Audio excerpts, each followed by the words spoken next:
Special report में news room से एक बार फिर आपका स्वागत है। एक सड़क के लिए नक्सलियों का तांडव हुआ सुकमा में, लेकिन सवाल यही कि आखिर इस लाल आतंक के लिए कब तक खून बहता रहेगा? क्या है तरीका? देखिए रिपोर्ट।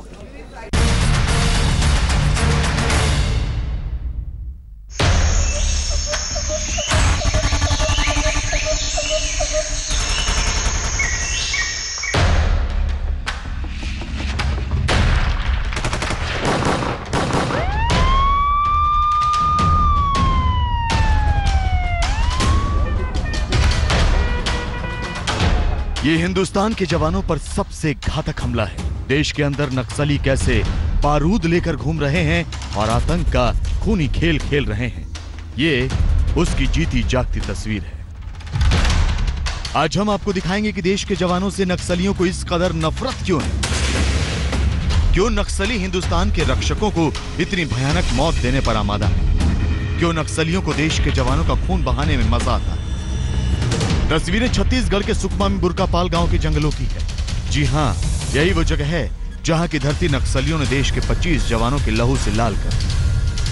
आप देख सकते हैं कि यहां गोलियों के खोखे पड़े हैं, पेड़ों पर नक्सलियों के आतंक के निशान मौजूद हैं। और ये देखिए, नक्सलियों का सबसे घातक हथियार, ये वो बम है जिसे तीर कमान पर लगाकर हमला किया जाता है। इस हथियार का इस्तेमाल हॉलीवुड के रैम्बो सीरीज वाली ब्लॉकबस्टर फिल्म में सिल्वेस्टर स्टेलोन अपने दुश्मनों के लिए करते हैं। यही नहीं, नक्सलियों ने देश के जवानों के खिलाफ ऐसा चक्रव्यूह रचा कि वो उसको तोड़ ना पाए। कल सुकमा में वामपंथी उग्रवादियों के द्वारा जो हमला किया गया है उसे मैं बेहद कायरतापूर्ण मानता हूं और इसे दुर्भाग्यपूर्ण भी मानता हूं। और मैं यह मानता हूं कि वामपंथी उग्रवादियों के द्वारा किया गया यह कोल्ड ब्लडेड मर्डर है। इतना ही मैं कहना चाहूंगा कि हमारे सीआरपीएफ के बहादुर जवानों का यह बलिदान किसी भी सूरत में हम लोग व्यर्थ नहीं जाने देंगे। हमने इसे चुनौती के रूप में स्वीकार किया है। इसीलिए यह भी फैसला किया है कि हमारी जो LWE की स्ट्रेटजी है उसको हम पुनः रिव्यू करने जा रहे हैं। जरूरत होगी तो हम उसे रिवाइज भी करेंगे। और 8 मई को दिल्ली में वह बैठक मैंने बुलाई है। देश सुकमा में शहीद हुए 25 जवानों को श्रद्धांजलि दे रहा है, तिरंगे में लिपटे देश के शहीदों के शवों को नमन कर रहा है। लेकिन अब हम आपको दिखाने जा रहे हैं नक्सलियों ने कैसे और क्यों जवानों पर हमले की सबसे खौफनाक साजिश रची।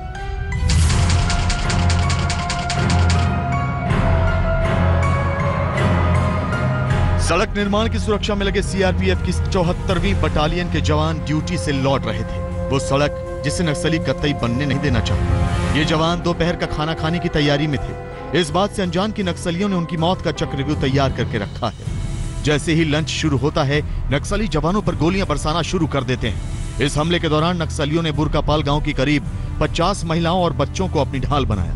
33 जवानों की ये टुकड़ी थी और 300 नक्सलियों ने इस टुकड़ी को घेर लिया। इसके बाद तो इंसास राइफलों से लेकर रॉकेट लॉन्चर से भी हमला किया गया। सीआरपीएफ के जवानों ने भी जवाबी फायरिंग की। 1.5 घंटे तक ये मुठभेड़ चलती रही, लेकिन गांव वालों की आड़ में नक्सली कामयाब हो गए और जवानों से 25 इंसास राइफल, 6 AK-47 राइफल और 1 रॉकेट लॉन्चर भी लूट कर ले गए। और अब इस सड़क को भी देखिए, यही वो सड़क है जो जवानों के लिए डेथ ट्रैप का काम कर रही है। सुकमा में दोरनपाल से जगरगुंडा तक तकरीबन 56 किलोमीटर का रोड है, जिस पर विकास की सड़क बनाई जा रही है, लेकिन ये सड़क बार बार जवानों की बलि ले रही है। हम आपको बता दें, छत्तीसगढ़, बिहार, झारखंड, महाराष्ट्र, आंध्र प्रदेश, ओडिशा, तेलंगाना, बंगाल और मध्य प्रदेश तक नक्सलियों के प्रभाव वाले 44 जिलों में 5412 किलोमीटर सड़क निर्माण परियोजना को मंजूरी दी गई है। अगर ये सड़क बनती है तो नक्सली पूरी तरह से घिर जाएंगे। इसी परियोजना में सुकमा के दोरनपाल और जगरगुंडा तक का 56 किलोमीटर का हिस्सा आता है। मारे गए 25 जवान इसी सड़क के निर्माण में लगे थे। हम आपको बता दें कि सुकमा में दोरनपाल से जगरगुंडा के बीच 56 में से सिर्फ 16 किलोमीटर ही सड़क अभी तक बन पाई है और 128 जवान अभी तक मारे जा चुके हैं। सुकमा घने जंगलों और पहाड़ियों से घिरा हुआ है, लिहाजा नक्सली हमले को अंजाम देने के बाद जंगलों और पहाड़ों में छुप जाते हैं। और जैसे ही गर्मियां शुरू होती हैं, ये हमले और बढ़ जाते हैं, क्योंकि जंगल सूख जाते हैं और जवानों की गश्त बढ़ जाती है। ऐसे में नक्सली जवानों पर जानलेवा हमले करना शुरू कर देते हैं। करीमुद्दीन के साथ सुनील नामदेव, सुकमा, आज तक।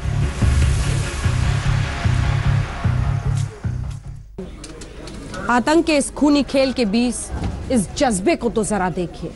5 गोली लगने के बाद भी ये जाबाज क्या कह रहा है, सुनिए।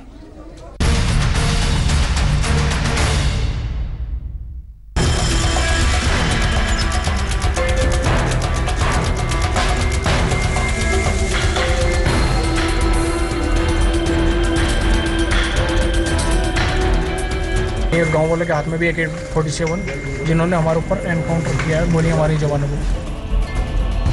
बात देश के उस जाबाज की जिसने 300 नक्सलियों के बीच घिरे होने के बावजूद जंग लड़ी। जब एक एक करके उसके साथी शहीद होने लगे तब वो शेर की तरह नक्सलियों पर टूट पड़ा। ना सिर्फ उसने नक्सलियों पर प्रहार किया बल्कि अपने घायल साथियों को भी बचाया। जी हाँ, वो हिम्मत से ही नहीं बल्कि नाम से भी शेर। नक्सली मरे हैं, बहुत ज्यादा मरे। मैंने खुद 4-5 नक्सलियों को गोली मारा है और नक्सलियों ने मेरे को भी गोली मारा था। चेस्ट में 4 गोली लगी थी मेरे, लेकिन मेरे ब्लड प्रूफ जैकेट बंधी थी सीने में, जिसकी वजह से मैं बच गया।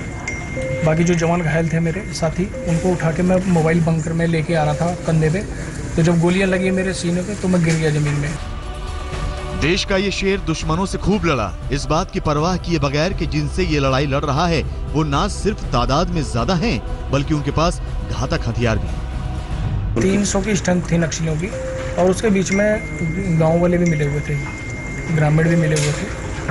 तो लगभग सभी ने मिलकर हमारे ऊपर अटैक किया है और सभी के पास ऑटोमेटिक वेपन थे, ऑटोमेटिक हथियार, जो कि AK-47 SLR इंसास राइफल है, उस हथियार से हमारे ऊपर फायर किया है।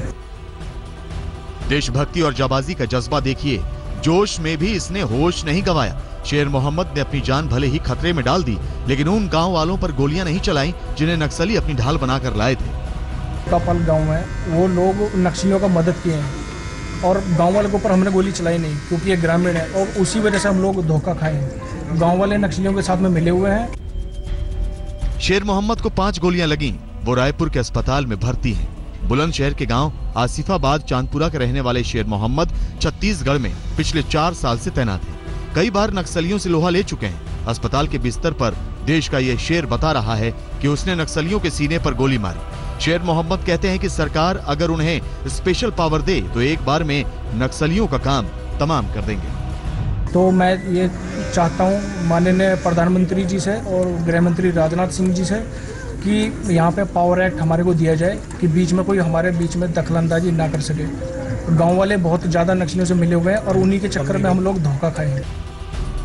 मौत के मुंह से शेर मोहम्मद खुद भी बच गए और अपने कई साथियों को भी बचा लिया, लेकिन उस माँ का कलेजा भी अपने जख्मी लाल से मिलने के लिए तड़प रहा है जिसने उसे शेर की तरह पाला है। शेर मोहम्मद की माँ को तसल्ली है कि उसका लाल अभी जिंदा है, लेकिन उन माओं के दर्द का अंदाजा लगाइए जिनके शेर अब वतन पर अपनी जान फिदा कर चुके हैं। करीमुद्दीन के साथ सुनील नामदेव, सुकमा, आज तक। जब भी कोई ऐसा नक्सली हमला होता है, हमारे जवान शहीद होते हैं, तो किसी माँ की यादें बस तस्वीरों में सिमट कर रह जाती हैं।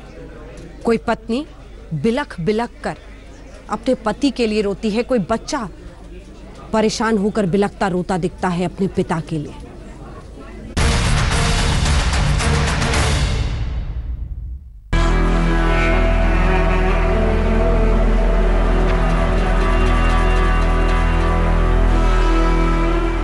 वो निकले थे अपनी ड्यूटी पर, वो निकले थे तरक्की के उस रास्ते का जायजा लेने जो असंतोष के अंधियारे को खत्म करने के लिए बनाई जा रही थी। लेकिन अपने सिमटते दायरों से बौखलाए नक्सलियों ने घात लगाकर हमला किया और हमारे CRPF के 25 जवानों को हमेशा हमेशा के लिए हमसे छीन लिया।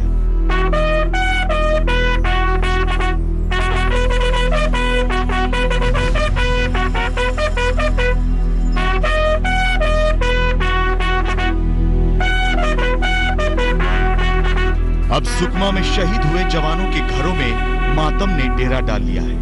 आंखों में आंसू है, घर वालों की पेशानी पर बल, क्योंकि जो कमाता था, जो घर चलाता था, वो तो अब इस दुनिया से रुखसत हो गया। बची हैं तो बस उसकी यादें, तस्वीरों तक सिमटी यादें।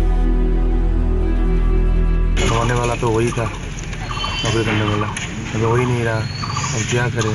गांव को दुख भी है और गांव के पहले शहीद हैं। पूरा गांव अपने लाडले की शव यात्रा के लिए इंतजार कर रहा है कि जैसे वो गांव आए उनके ऊपर पुष्प वर्षा गांव करे। और जब भी आता था, कभी भी आता था, तो गांव के हर लोगों से मिलता था। बहुत अच्छा स्वभाव का लड़का था।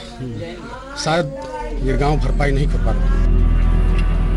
सरहद पर लड़ते हुए शहीद होते तो दिल को तसल्ली होती, लेकिन देश के अंदर ही इस तरह जवानों की जानें जाती रहती और सरकारें सिर्फ ठोस कदम उठाने की बात करती हैं, तो जवानों के घर वालों का दिल चाक हो जाता है। बदले की तमन्ना जुबान तल्ख कर देती है। तो सरकार को नक्सलवाद से निपटने के लिए आप अपने घर में जो आपके विरुद्ध आवाज उठ रही है, उससे निपटने के लिए ठोस नीति होनी चाहिए सरकार को। भाई साहब ओपनिंग पार्टी में गए हुए थे और वहाँ पे ब्लास्ट हुआ, जैसे ही तो आईडी से ब्लास्ट हो गया। ये शख्स जो अब मास्टरमाइंड बताया जा रहा है, हिडमा नाम है इसका। इससे पहले भी कई बड़े नक्सली हमलों के लिए इसे जिम्मेदार माना गया है। अब उसकी तस्वीर सामने रखी गई है। सवाल यही कि आखिर कब पकड़ा जाएगा हिडमा।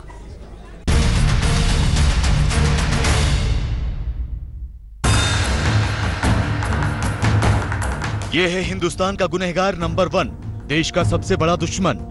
जी हां, 49 साल का वो दुश्मन जो देश के 25 जवानों की मौत का मास्टरमाइंड है। नाम है हिडमा और इस पर 25 लाख का इनाम है। 49 साल का हिडमा सुकमा के पालोडी गांव का रहने वाला है। हिडमा को घात लगाकर हमला करने का मास्टर माना जाता है। ये संगठन बुर्कापाल और चिंता गुफा इलाकों में बेहद सक्रिय है। बताया जा रहा है कि इसी साल 11 मार्च को सुकमा में जो हमला हुआ था, 12 जवान शहीद हुए थे, उसका भी मास्टरमाइंड हिडमा ही था। खुफिया एजेंसियां हिडमा को तलाश रही हैं। आज तक ब्यूरो।